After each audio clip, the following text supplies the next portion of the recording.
North కరోలినాలోని Charlotte నగరం.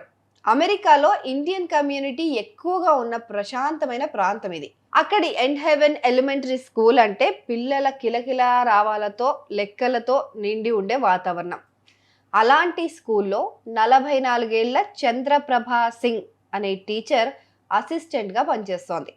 అంటే బయట ప్రపంచానికి ఆమె ఒక ఆదర్శవంతమైన ప్రొఫెషనల్ ఉమెన్. కానీ ఆ ఇంటి 4 గోడల మధ్య జరిగింది మాత్రం ఎవరూ ఊహించని పరిణామం.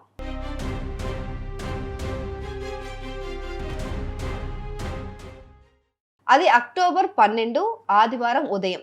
ఇంట్లో భార్యాభర్తల మధ్య మామూలుగానే ఏదో చిన్న వాగ్వాదం మొదలైంది. ఒకవైపు చంద్రప్రభ తన భర్త అరవింద్ని ఇల్లు శుభ్రం చేయలేదంటూ నిందించింది.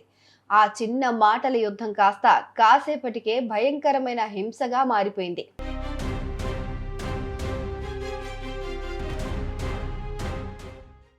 అరవింద్ మెడ నుంచి రక్తం కారుతోంది. గొంతు పైన లోతైన గాయం. వెంటనే ఆయన 911 కు కాల్ చేశాడు. ఆ కాల్లో అరవింద్ చెప్పిన వివరాలు వింటే ఎవరైనా షాక్ కావాల్సిందే. నా భార్య చంద్రప్రభ కోపంతో కావాలనే నా పైన కత్తితో దాడి చేసింది. ఇల్లు క్లీన్ చేయలేదనే పగతోనే ఈ పని చేసింది అని ఆయన ఆరోపించారు. చంద్రప్రభ పైన వెంటనే హానికరమైన ఆయుధంతో దాడి చేసింది అనే తీవ్రమైన నేరం కింద క్రిమినల్ కేసు నమోదైంది.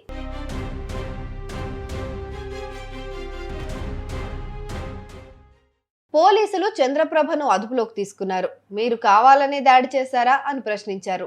ఆమె ఇచ్చిన సమాధానం కూడా మరో ట్విస్ట్.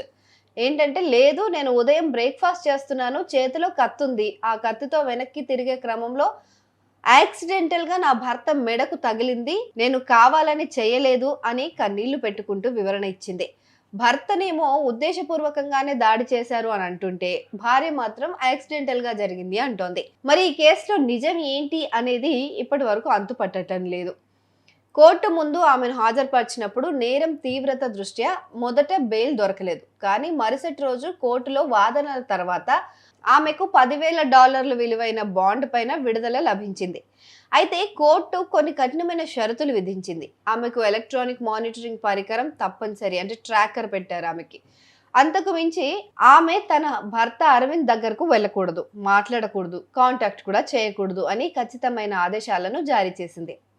బయట ప్రపంచానికి పాఠాలు చెప్పే టీచర్ అసిస్టెంట్ ఇప్పుడు ఆమె గృహహింస కేసులో నిందితురాలుగా ఉండటం చాలా ఆలోచించదగ్గ విషయం అని చెప్తున్నారు. కేవలం ఇల్లు శుభ్రం చేయలేదనే ఒక కోపం ఒక కుటుంబాన్ని, ఒక కెరీర్ ను ఎలా చిన్నాభిన్నం చేసిందో చూపించే ఘటన ఇది.